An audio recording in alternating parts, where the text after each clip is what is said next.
So I painted this to be a driver, and I'm driving it.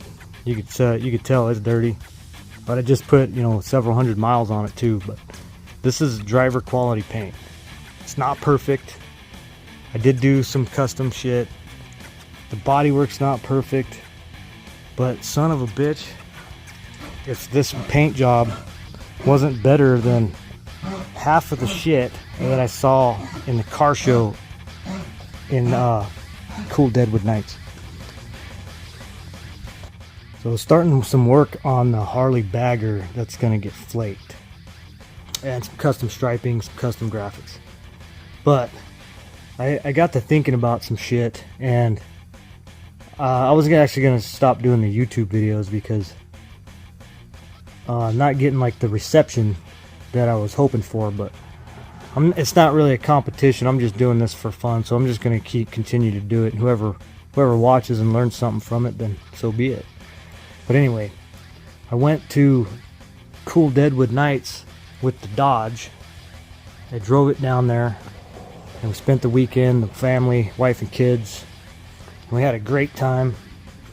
But I started noticing a trend of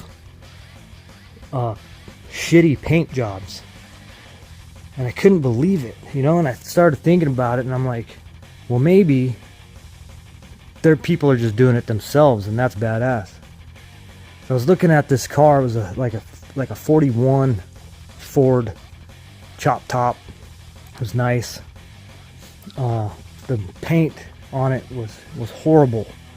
It had the worst modeling across the panels that you could ever see in the pearl, and it was a two-tone job, and the stripes were good. The stripes were laid out good, but the modeling in the pearl was horrific.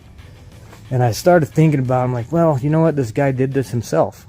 You know what? A for effort. So I started talking to an older guy that was standing there. He turned out to be the owner of the car. And he told me that he had a shop do that paint job, and paid a god-awful amount of money for that paint. And I just kind of bit my tongue, and I told him it was nice, and I walked away. But if that was my car and I paid for that paint job, I'd have been fucking pissed. But anyways, that's the trend I've been seeing. I've seen a lot of flake jobs there, horrible tiger striping, and I'm gonna show you guys how to not lay down flake, and I'm gonna show you how to lay flake down properly so you don't get tiger stripes and modeling. So I'm gonna stick around, and I'm gonna keep doing these. I have seen nothing that I don't like, so I ain't about not about fucking letting you run wild on it, you know. Like, just do your thing, man. As long as it all goes. So this tank's gonna get layers upon layers of coolness. So see these little shiny spots? Gotta get them. Gotta get them.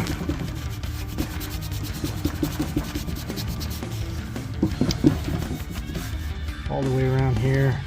All these areas in between the welds. Gotta make sure it's all sanded.